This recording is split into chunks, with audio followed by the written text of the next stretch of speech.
Halo, selamat datang di Politik Hukum Channel. Nah, akhir-akhir ini banyak subscriber gue yang ngechat gue itu bilang bahwa mereka udah daftar PT Perseorangan dan pengen buka rekening tapi nggak bisa tuh ke beberapa bank. Nah, di kesempatan kali ini gue bakal kasih tahu sih kenapa PT-PT Perseorangan ini itu masih susah untuk buka rekening bank.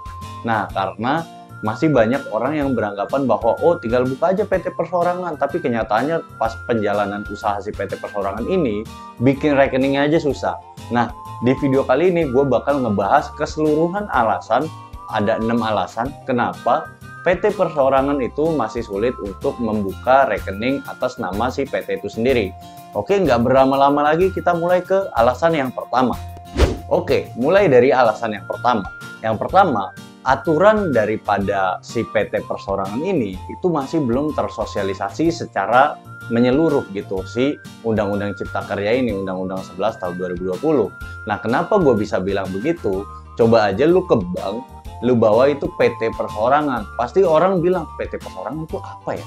Nah, orang tuh di situ bertanya-tanya, Pak. Bertanya-tanya, apa sih PT Perseorangan ini? Nah, karena kenapa? Karena sosialisasi yang belum merata dari pemerintah pusat kepada stakeholder di bawahnya kayak macam bank, macam ini kantor pajak atau lembaga-lembaga pemerintahan lain yang guna untuk menjalankan si kegiatan berusaha. Nah, hal ini itu bisa dilihat orang-orang itu sekarang masih awam terhadap si PT Perseorangan ini. PT Perseorangan itu apa sih? PT Perseorangan itu kan PT yang didirikan oleh satu orang. Itu mandataris daripada Undang-Undang 11 tahun 2020. Itu garis utamanya tuh sebenarnya, tapi ini belum tersosialisasi secara murni sampai ke orang-orang, bahkan orang bank aja itu masih bingung. Ya udah PT Perseorangan itu apa? Dia nggak tahu sama sekali. Akhirnya diminta izin AIUEO. Nah, sampai diizin itu akhirnya tidak bisa dipenuhi oleh si PT Perseorangan ini, sehingga membuatkan si PT Perseorangan ini itu belum bisa ngebuat rekening karena belum tersosialisasi secara murni si aturan 11 tahun 2020 tentang Cipta Kerja sebagai payung hukum aturan PT Perseorangan. Itu alasan yang pertama. Maka beralih kita ke alasan yang kedua. Ini alasan yang kedua kenapa PT Perseorangan itu masih belum bisa untuk membuka rekening. Nah, PT Perseorangan itu dianggap sama kayak PT Perseroan, masih diminta akta. Nah, itu yang pertama. Padahal si PT Perseorangan ini itu nggak ada akta, dia adanya cuma sertifikat. Nah, perlu digarisbawahi bahwa PT Perseorangan tuh nggak ada aktanya, adanya cuma sertifikat. Nah, bank-bank ini karena belum tersosialisasi aturannya dari alasan yang pertama, sehingga dia masih minta akta tuh. Dia minta akta, mau ya udah Mas, kalau emang mau buka rekening mana aktanya, digituin kan pasti begitu. Mana aktanya? Sedangkan si PT Perseorangan ini kan nggak punya akta, punyanya sertifikat aja. Nah, itu adalah alasan kedua kenapa PT Perseorangan ini belum bisa ngebuka rekening, yaitu masih diminta akta pendirian perusahaan. Maka kita berlanjut ke alasan yang ketiga. Alasan yang ketiga kenapa PT Perseorangan ini sulit untuk membuka rekening, yaitu masih diminta SIUP tuh, surat izin usaha perdagangan dari Kementerian Perdagangan. Padahal kita sudah mengetahui bahwa SIUP itu sekarang udah nggak ada tuh. Itu SIUP itu udah dihapus lewat peraturan Menteri Perdagangan tuh. Itu SIUP udah dihapus yang pertama kali tuh.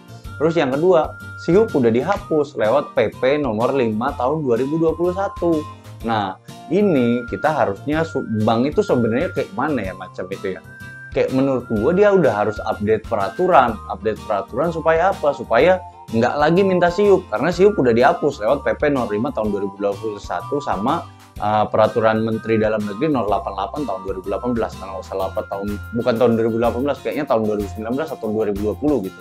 Nah, itu dihapus tuh SIUP itu. Jadi usaha sekarang itu hanya memerlukan dua tuh. Pertama itu sertifikat standar, yang kedua NIB atau sertifikat standarnya diganti izin. Nah, kalau usaha yang resikonya rendah itu malah nggak butuh untuk SIUP atau nggak butuh sertifikat standar atau nggak butuh izin, dia hanya NIB sebagai perizinan tunggal. Nah, kesalahan si bank adalah sampai hari ini dia masih meminta SIUP, padahal SIUP itu udah nggak ada, udah dihapus. Itu alasan ketiga kenapa PT Perseorangan masih sulit untuk membuka akun bank karena masih diminta SIUP, padahal SIUP udah nggak ada gitu. Maka kita beralih ke alasan yang keempat. Alasan yang keempat, kenapa PT Perseorangan ini masih sulit untuk membuka rekening, yaitu masih diminta TDP, tanda daftar perusahaan, atau TDUP, tanda daftar usaha perusahaan. Nah, TDP ini kan sebenarnya udah dihapus. TDP ini udah dihapus, tapi bank-bank tuh pasti selalu masih minta mana TDP-nya. Nah, ini lagi kelalaian dari bank itu yang lama update untuk peraturan, padahal sekarang ketika kita mau melihat itu udah dihapus semua perizinan-perizinan itu. Jadi PT Perseorangan ini memang bikin bank ini kayak merasa awam karena dia belum pernah sama sekali update peraturan.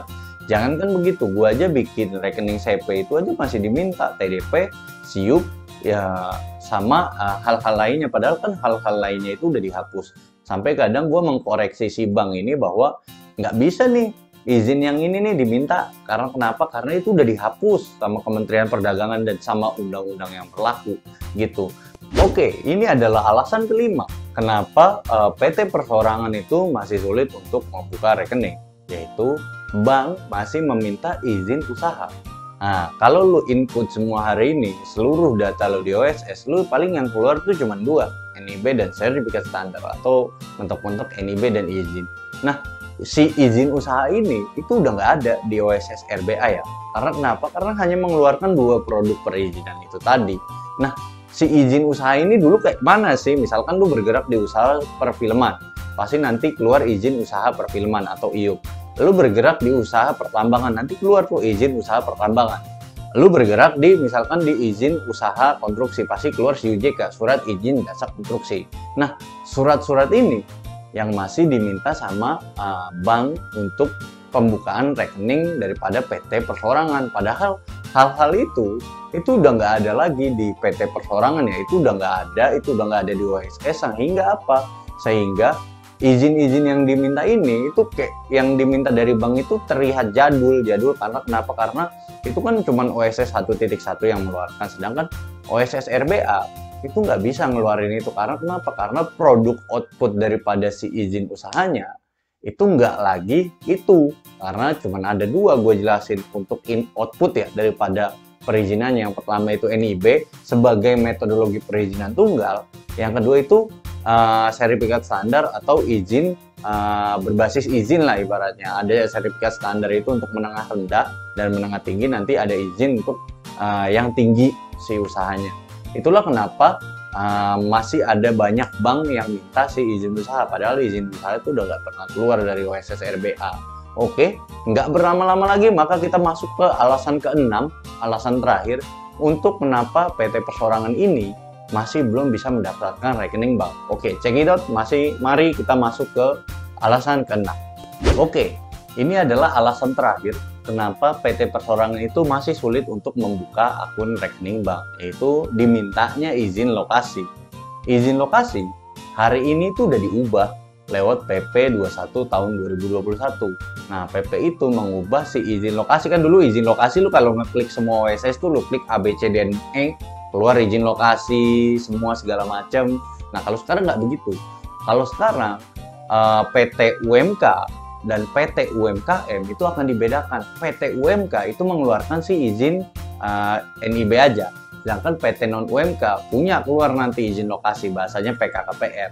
Nah, si PT Perseorangan ini adalah PT yang versinya itu UMK, jadi dia tidak bisa mengeluarkan izin lokasi. Kenapa begitu? Karena memang di aturan PP 21 tahun 2021 mengatur bahwa seperti itu, PT yang non UMK itu mengeluarkan izin lokasi karena dia bayar nanti, bayar izin lokasi, bayar PNBP. Sedangkan PT Perseorangan itu nggak bayar PNBP. Karena kenapa? Karena dia usahanya usaha kecil, jadi dia tidak membayar untuk PKKPR atau bahasanya izin lokasi.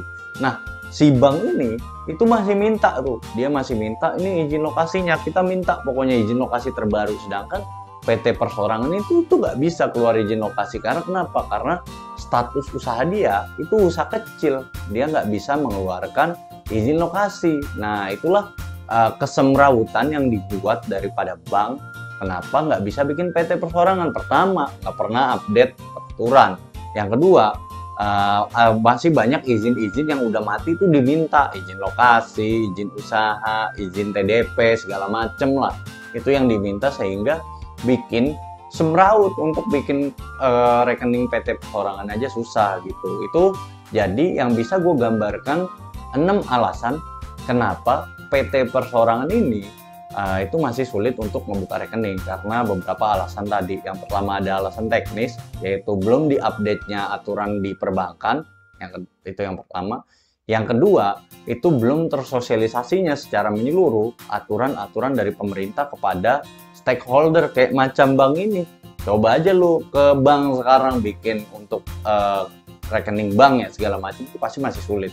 Karena kenapa? Karena ya prosesnya itu ada teknis yang belum terpenuhi dan segala macamnya. Oke, sekian untuk pembahasan kali ini. Semoga ini bisa menjawab orang-orang semua ketika bertanya ke gue, bang kenapa daftar PT Persorangan itu untuk rekeningnya masih sulit. Nah itulah adalah 6 alasan yang bisa gue jabarkan ketika kalian ngedaftar PT Persorangan tapi sulit membuka rekening. Oke, nggak berlama-lama lagi, sampai jumpa di perizinan-perizinan selanjutnya. Dadah.